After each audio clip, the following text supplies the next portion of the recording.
to the GAB by the Independent Press Award. I'm your hostess, Gabby Olzak. Today we welcome Stephen P. Fish, author of A Call to Reform, winner of the 2021 New York City Big Book Award. Steve, a Pennsylvania native, has a master's in public administration from Penn State. First professional life, Steve has worked extensively in the insurance industry. He's a certified administrative manager, and most recently taught high school economics and AP European history and global issues. A Call to Reform is Steve's debut book. Congratulations, Steve, and welcome to the GAB. Thank you, Gabby. Very pleased to be here, and thank you again for having me. Thank you. So my daughter is an AP history student, and we are a bunch of history buffs in our family. I'm sure A Call to Reform will inspire many discussions around the dinner table. And I want to thank you, Steve, because A Call to Reform really reminded me of what it means to be an American and just how fortunate we are. How would you summarize A Call to Reform for our readers and listeners? Well, A Call to Reform was written after I retired and right when the pandemic started. I was a little concerned with the way things were going in the country, and I was a little frustrated. And I had a great friend in California. His name's Ken Salazar, and he would call me every Saturday morning, and we would talk about reform ideas. And that's really how it started. He encouraged me to write a book. And of course, I love history. I taught the last 18 years of my working career at Cumberland Valley High School in Mechanicsburg, Pennsylvania. And so I just kind of started writing these reform ideas up and so on. How was your 18 years as a secondary education teacher a driving force in your decision to write the book? What inspired you? Well, my students inspired me because, so many people talk about how, things are terrible today and whatever. And I just, in the schools, I just had the complete opposite reaction. I just loved it. And I thought that the young people today are extremely intelligent, much more probably than I was when I went to high school. I agree. In the last century. Yes, definitely. I learned a long time ago that I am not smarter than an 11th grader for sure. You brought up something before, the pandemic. So we're living in very unusual times. The pandemic, the war in Ukraine, and most recently, Roe versus Wade possibly being overturned. How does that emphasize the importance of reform? Well, part of the book, actually, it's kind of a long story, but I'll try to make it short. I was in the barbershop one day and was talking to a man that was cutting my hair who grew up in Italy. And he would tell me stories about fascist Italy. And he actually came to my AP European class a couple times, and the kids just loved him, literally loved him. And we were talking about these reform ideas and the important human rights and civil liberties that we have in our American culture. And just like that, the young lady turned around who was cutting hair in the next barber place or whatever, and barber chair. And she said, kids today, they just don't know what they have here in America. I said, they're really lucky to be here. And just like that, the light bulb went off in my head. And I realized that I was going to make the book a little bit about a history of how the founding fathers chose these important human rights and civil liberties, and then also lead into these, in the second part of the book, lead into the reform ideas. So it's very timely. Actually, the book's very timely because my fear was that someday a strong man or a political party would start taking away our rights and civil liberties that we all have come to enjoy.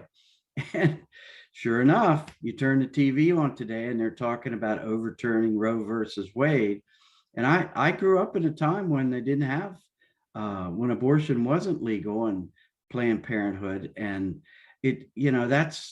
I kind of look at it as one of those rights that are not written into the Constitution, but nevertheless, it's a right. And if we lose that right, I think that would be the first time in 230 years that an actual human right has been taken away from American citizens, and that's not good. That's No, just, it's not good. And it's really frightening, actually. And you did point out many instances globally where this has occurred. Of course, the most prominent one would be Nazi Germany. That you did speak about that in your book. In part two, you laid out so many interesting reform ideas for a number of civil liberties: healthcare, education, climate control, just to name a few. Steve, how did you decide on which topics to include in the book? well, that was based on those discussions that Ken and I would have each week. And, a lot of them and some of those I taught in my global issues course, which was the last one that I taught at Cumberland Valley, the last 5 to 6 years that I was there. So that's kind of how all that evolved. What civil liberties are you most passionate about reforming, and why? Well, in particular, when Jefferson wrote, he took life, liberty, and property, which is what Locke said. And when he wrote that, he changed it to life, liberty, the pursuit of happiness. So, some of these human rights and civil liberties are important to life, liberty, and the pursuit of happiness. For example, in the First Amendment, you get the religious freedom and toleration, and that's a big one today too, when you think about it. You also have the freedom of speech in the First Amendment. You have freedom of the press, and you have freedom of assembly. Going back to freedom of the press, lately it's come out that the past administration wanted to literally shoot the protesters in the street last June or whatever, or a couple Junes ago. And of course, they have every right to peacefully protest and so forth. You also have the right to a speedy trial. What I discovered in my research was that people were being held, particularly at Rikers Island prison in New York, which I didn't even know existed till I started doing some of the research. They were held there for years and never were given a trial. And again, that's right in the Constitution, in the Sixth Amendment, right to a speedy and public trial by an impartial jury. So another one is the idea, and the punishment should fit the crime. And again, in my research, I discovered that time and time again throughout the United States, there were local jurisdictions that were imposing really harsh crimes really harsh punishments on crimes, and they didn't fit. There was one case where they wanted to take in Indiana, I believe, a man's car, which was worth $40,000. And all he did was steal a pack of cigarettes from a grocery store. Wow.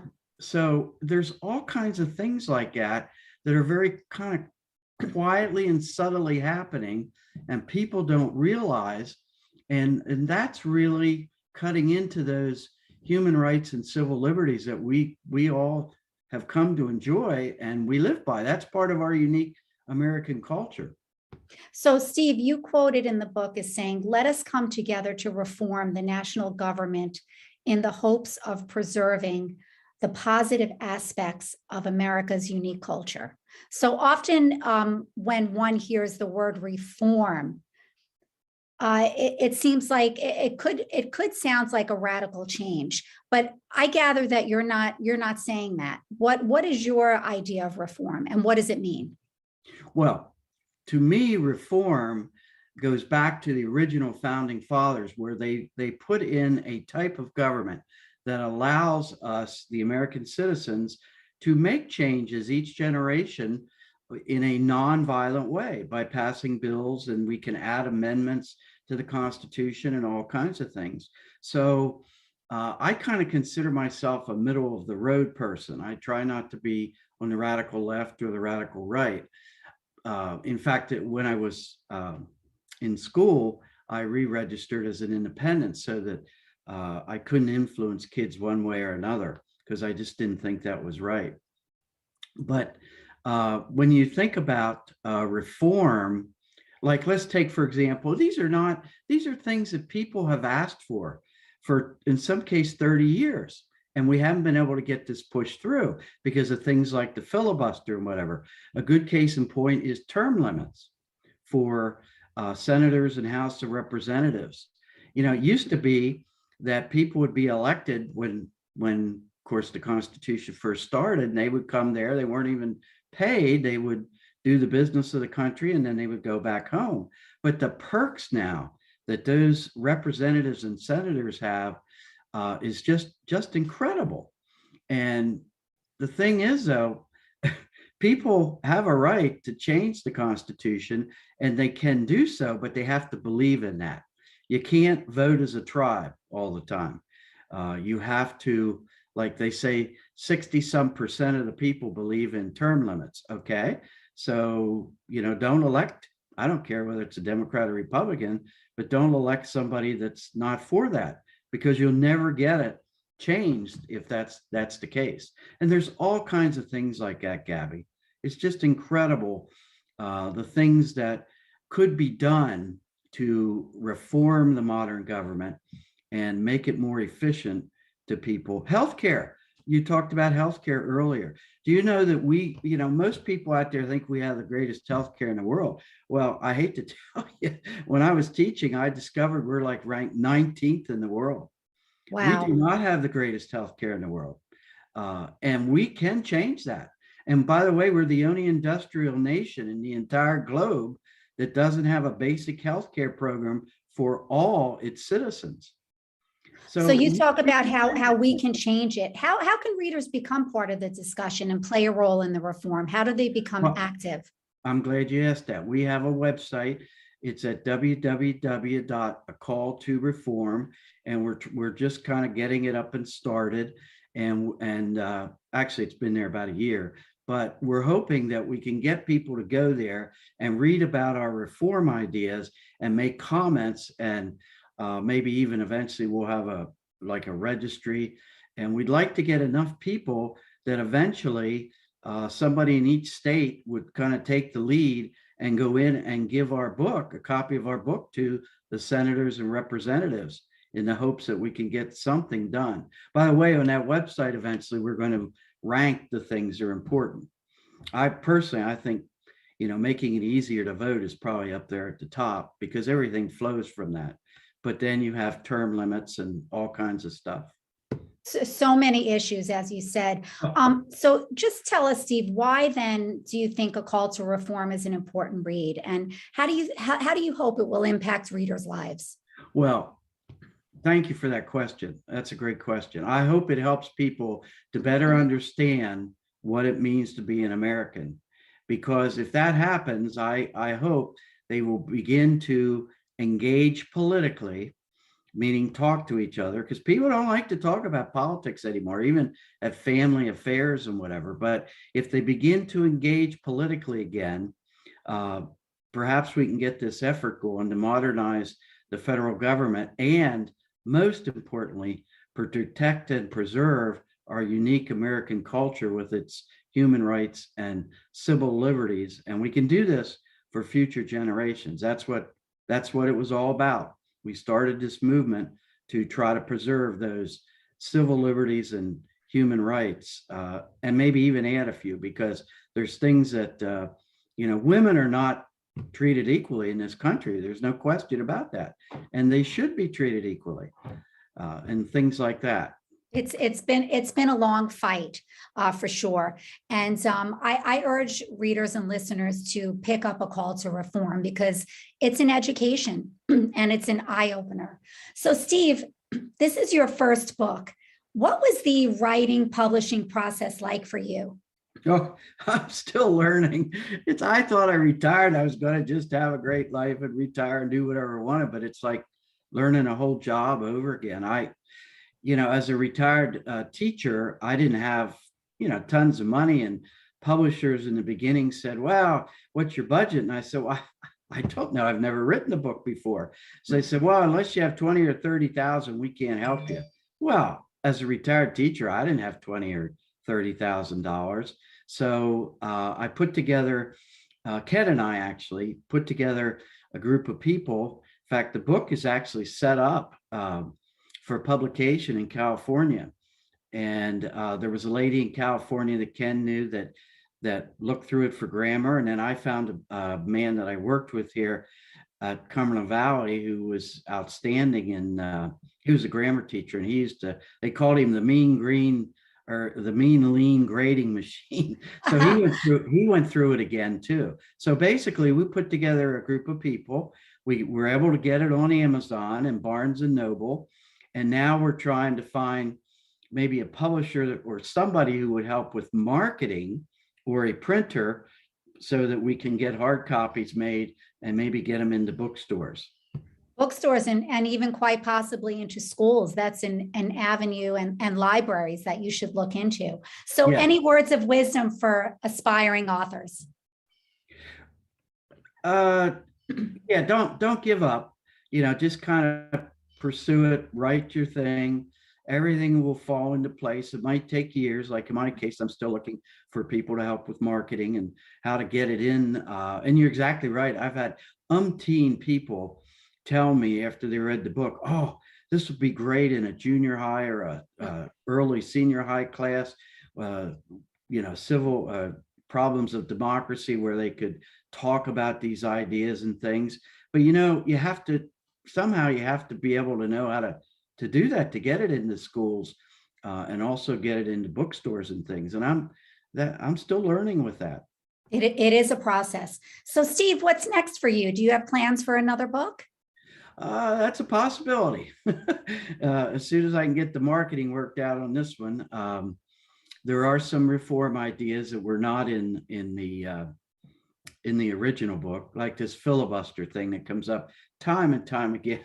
It's almost like it's the old, instead of the tyranny of the minority, which was a phrase that was bandied about in the 1800s before the Civil War, it's now like tyranny of the majority. The majority can't, the country's so polarized, it's almost impossible to get 60 senators to vote for anything, because as long as that filibuster is in place, we can't even get basic things done. Which brings me back to history.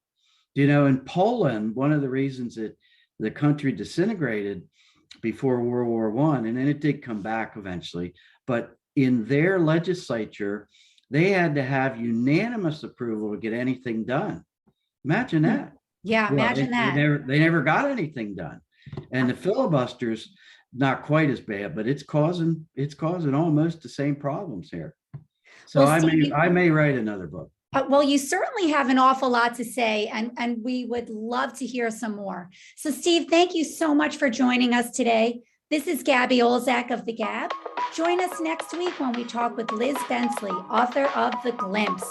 Until next time, keep reading. Thank you very much, Gabby.